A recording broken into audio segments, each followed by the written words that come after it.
నీ జీవితం బాగుపడాలంటే, నీకు ఎంత పేరున్నా, నువ్వు ఎంత స్థాయికి వచ్చినా కానీ ఆ పేరు నీకు తెచ్చిన యేసుక్రీస్తు వారి కాళ్ళ దగ్గర ఎప్పటికీ నీ తల వంగుతూనే ఉండాలి.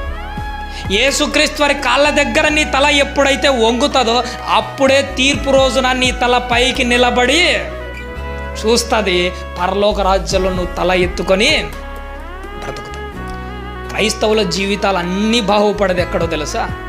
నిజంగా చెప్తాను, యేసుక్రీస్తు వారి దగ్గర తల వంచిన వాళ్ళ జీవితాలు మాత్రమే చాలా గొప్పగా తయారవుతాయి. యేసుక్రీస్తు వారు శిలువ మరణాన్ని దృష్టిలో పెట్టుకొని మన మాట వాక్యం చెప్పాలి, మన క్యారెక్టరు స్వార్థ చేయాలట, చివరకు మన చావు కూడా స్వార్థ చేయాలి. మన చావు స్వార్థ చేస్తూ ఉంటే శతాధిపతి మారిపోయినట్లు నీ చావు కూడా ఎదుటి వ్యక్తిని కదిలించాలి. యేసుక్రీస్తు వారి చావు సిలువలో దొంగను కదిలించినట్లు, ఒకవేళ క్రీస్తు కోసం హతసాక్షి అయ్యే ఆ క్షణంలో నీ చావు కూడా ఎదుటి ఉన్న మత ఛాందసవాది యొక్క గుండెలు పగలగొట్టి క్రీస్తు కాళ్ళ దగ్గర పడేసే విధంగా ఉండాలి. మన మాటలే కాదు, మన క్రియలే కాదు, చివరకు మన చావు కూడా ఏం ప్రకటించాలి.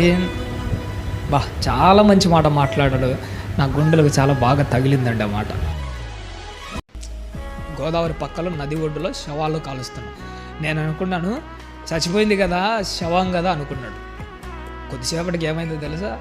ఆడు కింద మంట పెట్టి కాల్చేసరికి చచ్చిపోయిన శవం కూడా కాసింతసేపు పైకి లేచింది. నిజంగా ఈ శరీర కోరికలు కూడా ఎలాంటివో తెలుసా?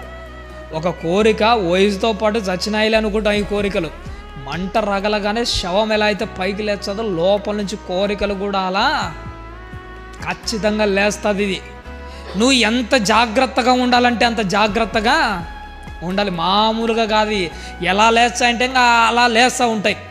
ఎవరి జీవితం ఇంకా చాలా ప్రమాదకరమైనది. ఒకవేళ చచ్చేటప్పుడు ఎంత దారుణంగానే చచ్చిపో, నేను అంటాను ఎంత దారుణంగా చచ్చిపో. చచ్చిపోయేటప్పుడు ఎంత దారుణంగా చచ్చిపోయినా కానీ నీ బ్రతుకు మాత్రం చచ్చిపోయేటప్పుడు ఇంత దారుణంగా ఉండకూడదు. ప్రభుదేవుడు చచ్చేదాన్ని బట్టి దేవుడు నేను పరలోకమా నరకమా డిసైడ్ చేయడం, కానీ చచ్చే టైంలో నీ బ్రతుకును బట్టి నీకు పరలోకమా నరకం అన్నది డిసైడ్ చేస్తాడు ప్రభున దేవుని వాళ్ళ. అందుకోసమే లాజర్ గారి చావు చాలా భయంకరంగా ఉంది, కానీ చచ్చిపోయేటప్పుడు ఆయన ప్రవర్తన అంత భయంకరంగా లేదు.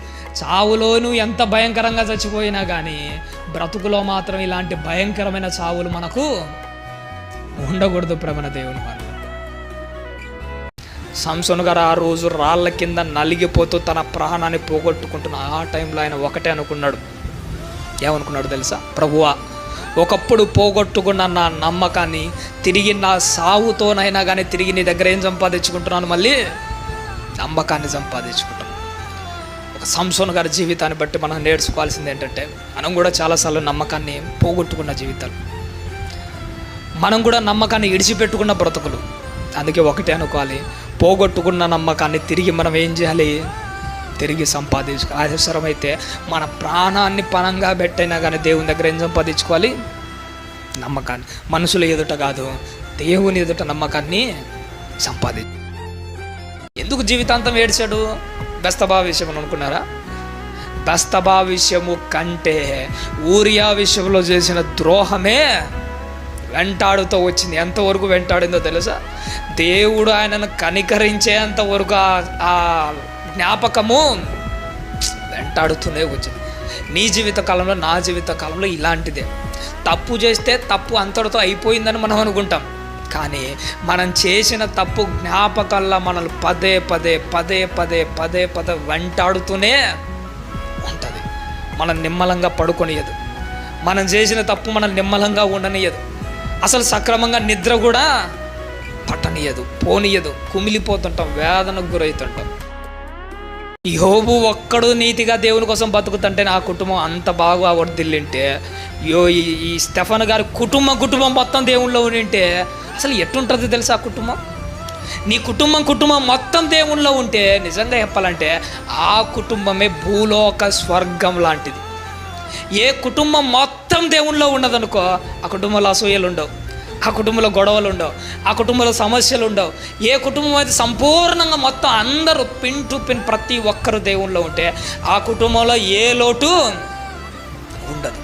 ఈ లోటు లేకుండా చూసుకోవాలనుకున్నాడు స్టెఫన్ గారు. అందుకోసమే ఒకటి నేను ఒక్కడిని ఉంటే చాలా కష్టపడాల్సి వస్తుంది కుటుంబంలో అందరికీ సర్ది చెప్పుకోవాల్సి ఉంటుంది. అందుకోసమే నేను ఒక్కనే కాదు, నాతో పాటు నా కుటుంబాన్ని మొత్తం ఎవరికి అలవాటు చేయాలి? దేవుని పరిచర్యకు అలవాటు చేయాలని కుటుంబాన్ని అలా లెవెల్ చేసుకొని అది ఎప్పుడో చేసిన తప్పును బట్టి ఈ రోజుకు బాధపడుతుంటాం. పోయినసారి చేసిన తప్పును సరి చేసుకునే అవకాశం ఇప్పుడు మనకు లేదు. ఆ బాధ ఇప్పుడు పడుతూనే ఉన్నాం. కానీ ఇప్పుడు చేసిన తప్పును బట్టి భవిష్యత్తులో బాధపడకుండా చూసుకోవాలి. అది ఒకప్పుడు చేసిన తప్పును బట్టి ఇప్పుడు బాధపడుతున్నాం కదా, ఇప్పుడు మనం ఆ తప్పును మనం ఏం చేయలేము, దాన్ని సరి చేసుకునే అవకాశం కూడా లేదు, వెనక్కి వెళ్ళి ఏం చేయలేకపోతున్నాం. అక్కడ ఎప్పుడో చేసిన తప్పును బట్టి ఇప్పుడు బాధపడుతుంటే ఇప్పుడు చేసిన తప్పును బట్టి భవిష్యత్తులో బాధపడకుండా జాగ్రత్త పడాలి. భవిష్యత్తులో మనం చేసిన తప్పును బట్టి బాధపడకూడదంటే ఇప్పుడు ఏం చేయకూడదు, మనము తప్పు ఒక కోడికి చూసినప్పుడన్నా మనకి శల్యం వస్తుంది. ఒక వ్యక్తి ఆదివారం రాగానే కోడిని ఆ తల నరిగినప్పుడు అది విలవిల్లాడిపోతుంటుంది, చూసినారా? విలవిల్లాడిపోతుంటే ఇంకా దాన్ని చూచంటే మనకి ఎట్లుంటుంది అంటే మన ప్రాణం కకావికలం అయిపోతుంటుంది. ఒక కోడన్నా 10 నిమిషాలే విలవిల్లాడిపోయి ప్రాణం పోగొట్టుకుంటుంది. అదే కలువలిగిరిలో మన ప్రభు అయిన యేసుక్రీస్తు 10 నిమిషాలతో పోయిన ప్రాణమైనది. ఆయన ఒకటే అనుకున్నాడు, ఆ రోజు ఏదేను తోటలో వీళ్ళ బ్రతుకు నాశనం అయిపోతే గెస్తమనే తోటలోంచి వీళ్ళ బ్రతుకును బాగు చేసే పని నేను మొదలు పెట్టాలని చెప్పేసి అక్కడి నుంచి మొదలుపెట్టి ఆ కలువరిగిరిలో విలవిల్లాడిపోతూ కోడి కంటే దారుణంగా ఆఖరి క్షణం వరకు ఆయన నరక యాతన అనుభవిస్తూ చచ్చిపోయాడు. ఆఖరి క్షణం వరకు ఆయన మనసులో ఉన్నది ఎవరో తెలుసా? మనమే. దేవుడు తనను అడుగు వారికి ఎలా ఇస్తాడట? ధారాళంగా ఇస్తాడు. నువ్వు ఇంట్లో మోకాలేసి ప్రభువా నాతో ఒక్క మాట అయినా మాట్లాడని నువ్వు ప్రార్థన చేసి అడిగి దేవుని మందిరానికి వచ్చావు అనుకో, ఇప్పుడు దేవుడు నీకు ఇచ్చే మాటలు ఎట్టుంటాయి తెలుసా? ధారాళంగా నీ హృదయం నిండేంత వరకు తన మాటలు నీ హృదయంలో వేస్తానే ఉంటాడు. ప్రపంచ సిద్ధపడి రా. ముగ్గురు నడుము కట్టుకొని పరిచర్య చేసింటే సంఘము లేని కొరత అసలు కనిపించడమే లేదట. ఇక్కడ మనం బాగా ఆలోచన చేయాల్సిన ఒక మంచి విషయం ఏంటో తెలుసా? నువ్వు పరిచర్యలో ఉన్నావు అనంటే పరిచర్యలో ఏ కొదవ ఉండకూడదు. ఒకవేళ నువ్వు పరిచర్య చేసినా అక్కడ కొదవ ఉండదంటే అసలు నువ్వు పరిచర్య చేసినట్టే లెక్క కాదు. ఇంక అంతే. ఆ రోజు ముగ్గురు వచ్చారట, స్టెఫన్ గారు మరో ఇద్దరు. వాళ్ళు ముగ్గురు పరిచర్య చేసరికి సంఘం లేని కొరతనే తెలిసిపోతుందట. అవసరమే లేదు, సంఘం లేకపోయినా ఇలా ముగ్గురే అన్నీ చేయగలం. మన జీవిత కాలంలో మనం పరిచర్యలోకి దిగితే సంఘం అంతా చేయాల్సిన పని మనం ముగ్గురమే భుజాల మీద వేసుకొని చేసేట్టుగా ఉండాలి. మనం ముగ్గురం ఉంటే చాలు, సంఘం అంతా లేకపోయినా కానీ ఇలా ముగ్గురే దేవుని పరిచర్య సంపూర్ణంగా నెరవేర్చగలరు అన్నంత పేరు మనము సంపాదించుకోవాలి. 30తో ఆగక 60కి పెంచు, 60తో ఆగక 100కు పెంచు. 100కు 100 సంపాదించాలంటే మన వల్ల కాదండి, అది మనకు అసాధ్యం అంటుంటారు కదా. నేను అంటాను, నీకు అసాధ్యమే కావచ్చు కానీ దేవునికి సమస్తము సాధ్యమే. 100కి 100% బతకడం మన వల్ల కాదు అని అంటుంటారు కదా. నేనంటా నీ వల్ల కాదు, నేనే చెప్తాను. 100కి 100% పరిశుద్ధంగా బ్రతకడం నీ వల్ల కాదు, కానీ దేవుని సహాయంతో మాత్రం అది ఖచ్చితంగా జరుగుతుంది. దానికి ప్రత్యక్ష నిదర్శనం ఎవరంటే అపోస్తుడైన పౌలు గారే. నేను క్రీస్తును పోలి నడుచుకుంటున్నాను. క్రీస్తు 100కి 100% పరిశుద్ధుడు. నేను క్రీస్తును పోలి నడుచుకుంటున్నాను. 100కి 100 ఎలా సంపాదించాడు పౌలు గారు? ఆయన శక్తి చేత కాదు, ఆయన బలం చేత కాదు, దేవుని సహాయంతో సమస్తము సాధ్యమే. నిజం. అందరు ఉన్నారని సంతోషపడాకు, అందరూ ఇడిచిపెట్టారని మాత్రం ఎప్పటికీ బాధపడకు. ఎవరు ఉన్నా ఎవరు లేకపోయినా నీ జీవితంలో నా జీవితంలో ఒకటే గుర్తుపెట్టుకోవాలి, నువ్వు ఎవరితో ఉన్నావు, నీ దేవుడు నీతో ఉన్నాడా లేదా అన్నది మాత్రమే చూసుకుని. ఇది ఒక్కటే. ఎందుకంటే మన జీవిత కాలము అంతే. యేసుక్రీస్తు వారి కాలంలో జనాలు చాలా మంది ఉన్నారు. 12 మంది అనుకున్నాడు. 12 మంది కూడా లాస్ట్ ఏమైపోయారు? పోయారు. పోయినందుకు ఏమైనా బాధపడ్డా? అంతమంది జనం పోయినా బాధపడలేదు, 12 మంది శిష్యులు గెస్తమనే తోటలో పోయినా బాధపడలేదు. ఒకటే అనుకున్నాడు, ప్రభువా నేను నీతో ఉన్నాను, నువ్వు నాతో ఉన్నావు, ఇదొక్కటే నా జీవితానికి చాలు. ఈ మధ్య మా స్కూల్లో ఒక విషయాన్ని నేను బాగా గమనించాను. ఒక పిల్లడు పెన్సిల్తో పరీక్ష రాస్తున్నాడు, వాడు తప్పు రాశాడు. తప్పు రాయడం వెంటనే వాడు ఎరేజర్ తీసుకుని ఏం చేశాడో తెలుసా, చెరిపేశాడు. అది చూసినప్పుడు నాకు అనిపించింది, అరే మన జీవితం కూడా తప్పు చేస్తుంటాం కదా, తప్పు చేసిన తర్వాత వెనక్కి వెళ్ళి సరి చేసుకునే అవకాశం ఉండింటే బాగుండేదేమో అనిపించిందండి నిజంగానే.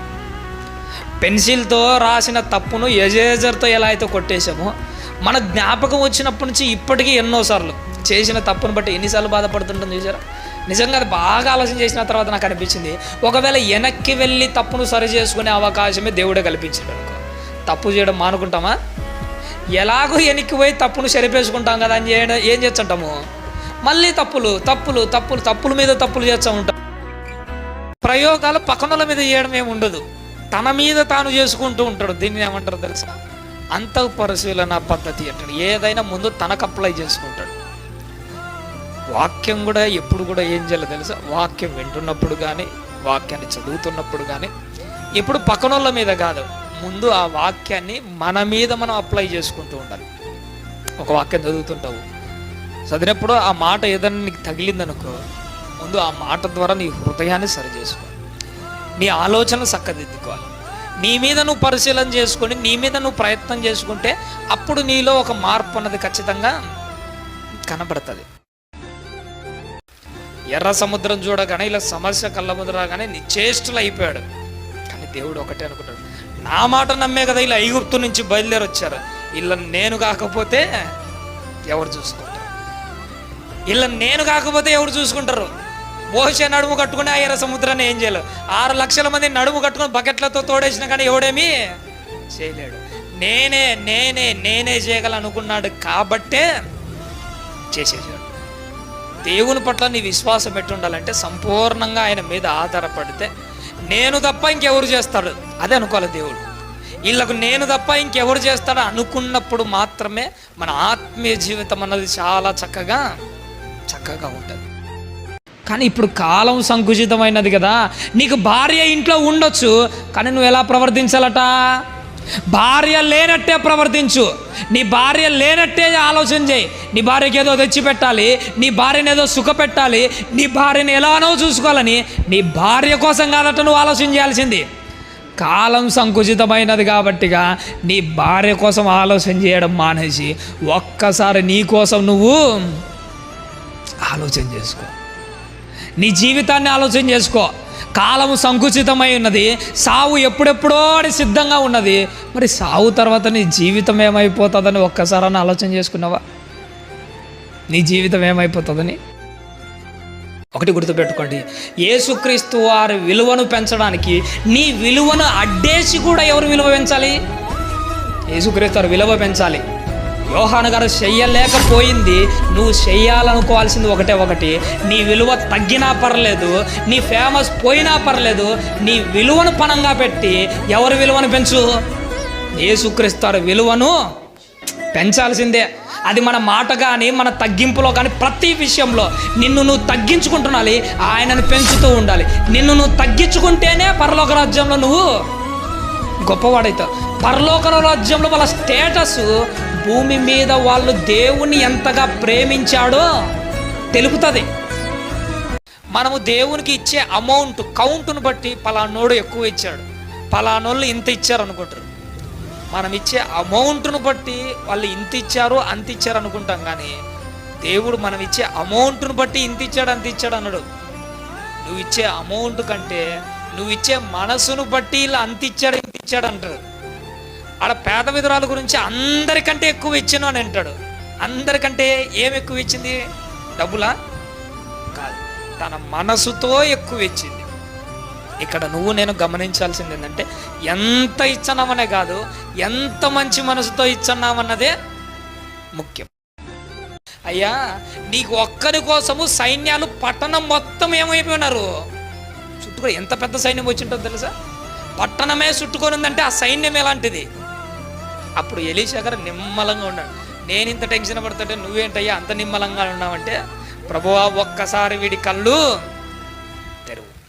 కళ్ళు తెరిచిన తర్వాత వీడికి అర్థమైంది ఏంటంటే, కళ్ళ ముందర సైన్యాన్నే చూశాడు కానీ వీడు వాళ్ళను చుట్టుకున్న సైన్యాన్ని మాత్రము చూడట్లే. సమస్యను చూస్తుంటామే కానీ సమస్య తర్వాత దేవుడు సిద్ధపరిచిన పరిష్కారాన్ని మాత్రం మనము చూసేటాం. నేనంటాను, కష్టము నీ కళ్ళ ముందరికి రాకముందు దేవుడు దాని పరిష్కారాన్ని ముందే సిద్ధపరిచి ఉంటాడు. ఆ పరిష్కారాన్ని చూసే కళ్ళు తెరిచే విధంగా ప్రార్థన చేయమని నువ్వు నేను అడగాలి. ఇప్పుడు సమయం ఎవరిది వచ్చిందో తెలుసా? మీ అందరి సమయాలు వచ్చాయి. ఎందుకంటే మన సమయం ఎప్పటికీ సిద్ధంగానే ఉంటుంది తెలుసా. ఒక దేవదూత ఎప్పటికీ గొడ్డలు పట్టుకొని మన వేర్ల దగ్గర ఎప్పటికీ రెడీగానే ఉంటుంది. సొదొమ గొమొర్రా వాళ్ళు పాపం చేశారట. సొదొమ గొమొర్రా వాళ్ళు పాపం చేస్తే వాళ్ళ జీవితం బాగుందా లేదా అని చెక్ చేయడానికి ఒక దేవదూత వచ్చింది. బిలామును సరిదిద్దడానికి కత్తి పట్టుకొని ఒక దేవదూత వచ్చింది. సొదొమ గొమొర్రా దగ్గరికి వెళ్ళిన దేవదూత, బిలామును చంపడానికి వెళ్ళిన దేవదూత ఏదో ఒక టైంలో కత్తి చేత పట్టుకొని నీ కోసం రాదు అని నువ్వు అనుకుంటున్నావా? ప్రభు అంటున్నాడు, నా సమయం ఇంకా రాలేదు కానీ మీ సమయం ఎప్పటికీ సిద్ధంగానే ఉంది, మీరేం టెన్షన్ పడకు. మన తండ్రి అయిన దేవుని ఎదుట యేసుక్రీస్తు వారు శక్తి కలిగిన ప్రవక్తని అనిపించుకున్నాడు సమాజంలో. నువ్వు దేవుని ఎదుట శక్తి కలిగిన ప్రవక్త అనిపించుకోకపోయినా పర్లేదు కానీ శక్తి కలిగిన భక్తుడు భక్తురాలు అనిపించుకుంటే చాలు. ఇది మన జీవిత కాలంలో మనం గుర్తుపెట్టుకోవాలి. దేవుని ఎదుట నువ్వు నేను మన క్రియలోను మన వాక్యంలోను బ్రతికే విధానంలోను మన ప్రవర్తన విషయంలోను ప్రతి విషయంలో శక్తి కలిగిన భక్తుడు భక్తురాలు అనిపించుకుంటే చాలు. ఆ రోజు హన్నమ్మ గారు ఏమనిపించుకుంది? శక్తి కలిగిన భక్తురాలు. ఆమెలో ఏ శక్తి ఉన్నదో తెలుసా? ఏ శక్తి ఉన్నదంటే ప్రార్థన శక్తి. కన్నీళ్లతో కడుపు పండించుకోగలిగిన గొప్ప భక్తురాలు ఎవరు? అన్నమ్మ గారు.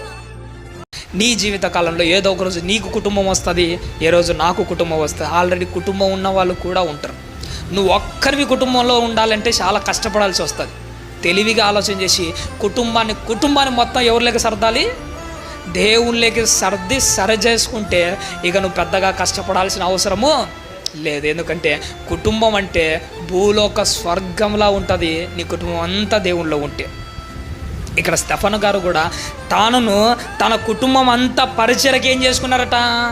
అప్పగించుకున్నారు. ఎస్తేరు సమయము ఆసన్నమైనది. దేనికి సమయం ఆసన్నమైనది? దేనికి సమయం ఆసన్నమైనది తెలుసా?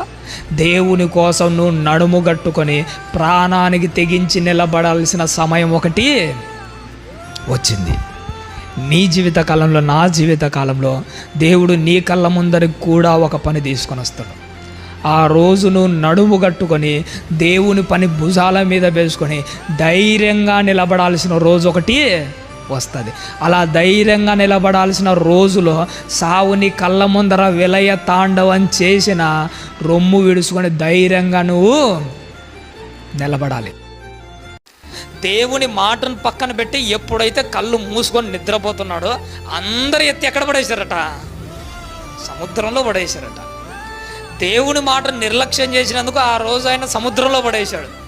ఈరోజు దేవుని మాటను నిర్లక్ష్యం చేసి కళ్ళు మూసుకొని ప్రవర్తిస్తే నీళ్ళలో పడేయడం కాదు, డైరెక్ట్ అగ్నిజ్వాలా సంద్రంలో నిన్ను నన్ను పడేస్తారు. ఆ రోజు నీళ్ళలో పడితే కాపాడడానికి మర్చిపోయిన వచ్చింది యోహనా గారి కోసం. నిన్ను నరకంలో పడేచ్చే కాపాడడానికి ఇంకెవడు? మన బ్రతుకులు అంతటితో అయిపోతాయి, జీవితం సర్వనాశనం అయిపోతాయి. దేవుని వాక్యం కళ్ళ ముందరికి రాగానే కళ్ళు తెరుచుకొని ప్రవర్తించామనుకోండి, చాలా బాగుంటుంది.